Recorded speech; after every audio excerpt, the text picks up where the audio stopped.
আর এক মুহূর্তের জন্য এখানে দাঁড়াবি না, চলে আয়। হ্যাঁ যাও যাও যাও, ডাকছে, বেরিয়ে যাও, যাও।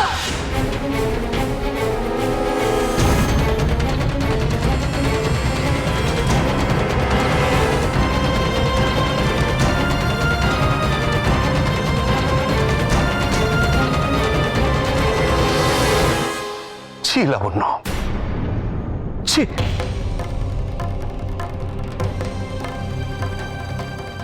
দীপাকে এইভাবে অপমান করলে, যে এই পরিবারের সবচেয়ে বড় শুভাকাঙ্ক্ষী, আমাদের সবার ভালো, সেনগুপ্ত পরিবারের ভালো, যে সব থেকে বেশি করে চায়, তাকে তুমি এইভাবে অপমান করলে,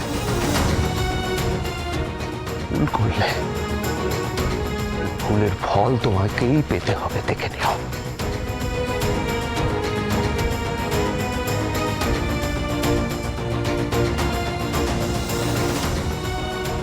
অনেক হয়েছে, এবার চল।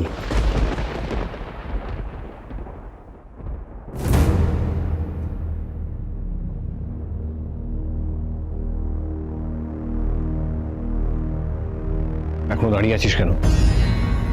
চলে আসতে বললাম তো।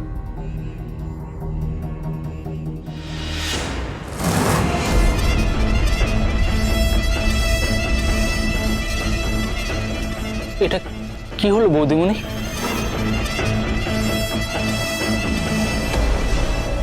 আমাদের আশীর্বাদ করবেন না?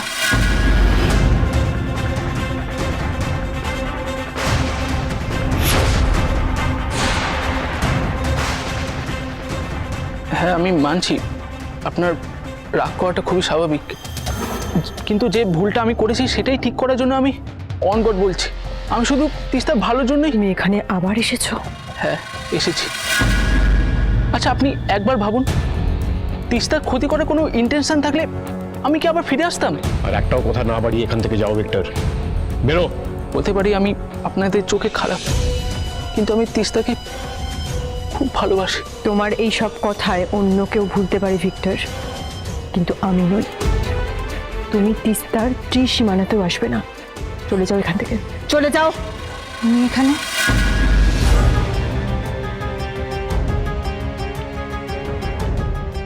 হ্যাঁ মা, আমি এখানে, আর আসতে তো আমাকে হতোই, কারণ আমি আপনাদের কাছে অপরাধী। এখন আপনি আমার মা, আর মায়েরা যে কোনো শাস্তি দিলে আমি মাথা পেতে নেব। আমি জানি আপনারা তিস্তার উপরে অনেক রেগে আছেন, কিন্তু ওর কোনো দোষ নেই, সব দোষ আমার। যা শাস্তি দেওয়ার আমাকে দিন, আমাকে মারুন, পিটুন, পুলিশ দেখে ধরে দিন, যা ইচ্ছে তাই করুন। আমি তোমাকে এখানে দাঁড়িয়ে কথা বলে কোনো লাভ নেই, ভেতরে এসো।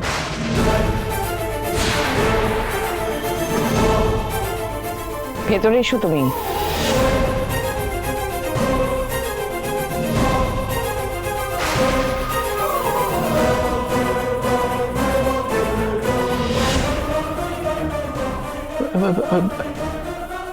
আমি ভেতরে? হ্যাঁ, তিস্তার জন্য তুমি এই অবধি এসেছো বলে তোমাকে ভেতরে আসতে বলছি, আর যা হওয়া তা তো হয়ে গেছে। এসো এসো।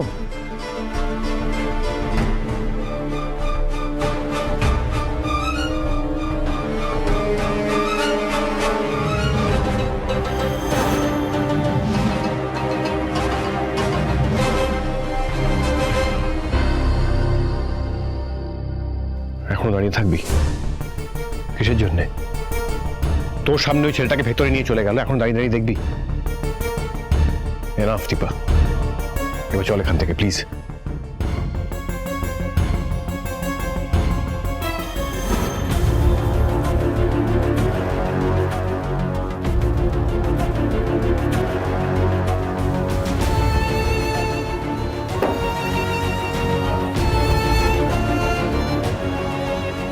আমি তোকে বলে দিচ্ছি দীপা, এই বাড়িতে তুই আর আসবি না। মিনিমাম রেসপেক্টটুকু নেই। নিজের অসুস্থ মেয়েকে ছেড়ে এদের মান সম্মান রক্ষা করার জন্য তুই ছুটে বেড়াচ্ছিস, আর এরা তোকে অনেক দেখেছি, অনেক টলারেট করেছি, কিন্তু এত অসম্মান, অপমান আর মেনে নেওয়া যায় না। ওদের সমস্যা ওরা বুঝে নিক না। তুই আর আসবি না এখানে। আমি ডিভোর্সি, এই পরিবারের কেউ নই এখন আর, কিন্তু আমার মেয়েদের শরীরে এই পরিবারের রক্ত বইছে অর্জুনদা। এটা একটা যুক্তি হলো? এই জন্য তুই এদের পারলাম কোথায় নিজেকে সবকিছু থেকে দূরে সরিয়ে রাখতে? এভাবে তো কোনোদিনই মুক্তি পাবি না এই জায়গা থেকে। হয়তো হয়তো না, এই পরিবার থেকে হয়তো আমি কোনোদিনও মুক্তি পাবো না। এই পরিবার থেকে আমি সব সম্পর্ক ছিঁড়ে ফেলতে পারবো না। যে অপমানিত হবি। অপমান, এত অপমান, এত অসম্মান সহ্য করেছি যে আমার আর কোনো কিছু এখন আর গায়ে লাগে না অর্জুনদা।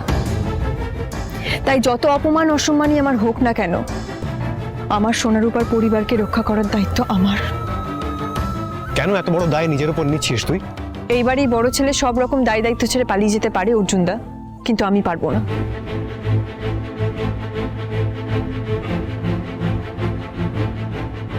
তুমি আমার মায়ের বেস্ট ফ্রেন্ড হবে অর্জুন? মানে? তুমি এরপর মাকে বিয়ে করবে অর্জুন ড্যাডি? ডক্টর সূর্য সেনগুপ্ত অনেক মানুষের হার্টের অ্যানাটমি বুঝে থাকলেও নিজের সব থেকে কাছের মানুষকে আপনি বোঝেননি। আপনি জানেন না আপনি কি হারিয়েছেন। কিন্তু এভাবে পুরনো সবকিছু আঁকড়ে ধরে থাকলে দীপা তো কোনোদিনই ভালো থাকবে না। পুরোপুরি মুক্তি না পেলেও তো তিলে তিলে শেষ হয়ে যাবে।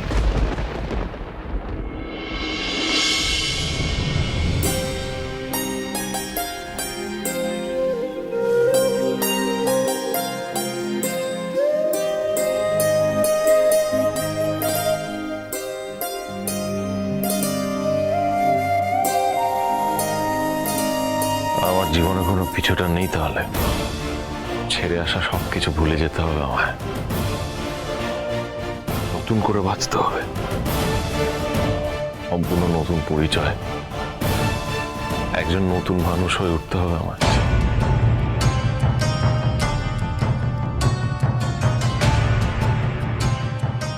এই পুরনো আমিটাকে আমি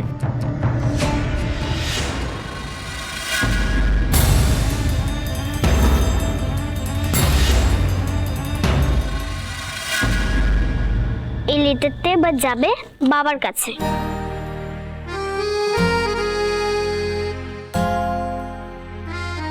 বুঝলে বাতামে, এটাকে এবার পোস্ট করে দিতে হবে। ইঞ্চিকুটি, তুমি এটা কোথায় পোস্ট করবে? তাই তো, বাবা অ্যাড্রেস তো জানি না, কিন্তু কত রিকোয়েস্ট করে, কত সুন্দর করে লিখলাম লেটারটা যাতে বাবা ফিরে আসে। যেভাবে হোক বাবার কাছে পৌঁছে দিতে হবে। এটা কিভাবে হবে? তোমার তো অনেক বুদ্ধি, তুমি একটু ভেবে বলো না।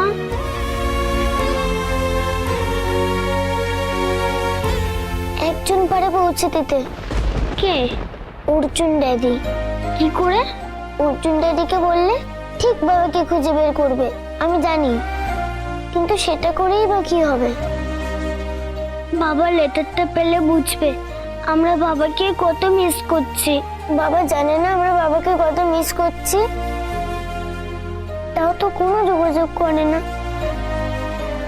চিঠি পেলেও দেখো বাবা আসবে না আমাদের কাছে। অর্জুনকে বাবা পছন্দ করে না, অর্জুন গেলে নাও আসতে পারে।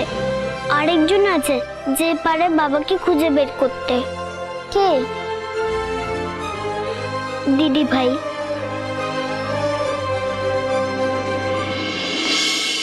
আমি আবার বলছি, আমি ভুল করেছি, অনেক বড় ভুল করেছি আমার বন্ধুদের ভরসা করে। কিন্তু বিশ্বাস করুন, তখন যা হওয়ার হয়ে গেছে, কোনো উপায় ছিল না বলে যার জন্য বাধ্য হয়ে এই কাজটা করেছি। আমার মেয়ের জীবন নষ্ট হলো।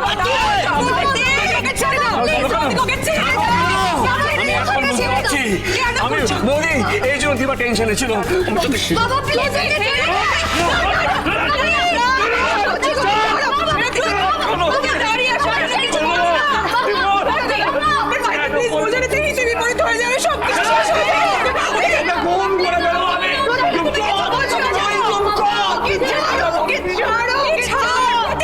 না না না, আমাকে মারুন, মারুন আমাকে, আমাকে মারুন, মারুন, মারুন, মারুন আমাকে। আমি মানছি আমি ভুল করেছি, আমি ঠিক ভুল যাই করে থাকি না কেন আমি আপনাদের জায়গাটা বুঝি বুঝি, যার জন্য আমি আগেও বলেছি এখনো বলছি, আমি যা শাস্তি করে থাকি না কেন আমি মাথা পেতে দিতে রাজি আছি, আমি রাজি আছি, আমি রাজি আছি।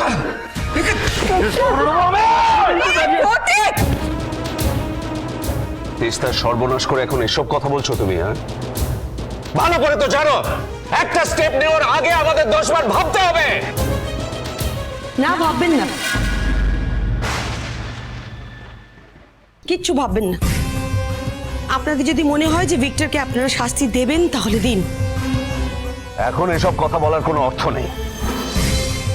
না, আমি সত্যি খুব লজ্জিত। ভিক্টর এত ডেসপারেট, আমি না সত্যি ভাবতে পারিনি যে এত বড় একটা কাণ্ড করে বসবে।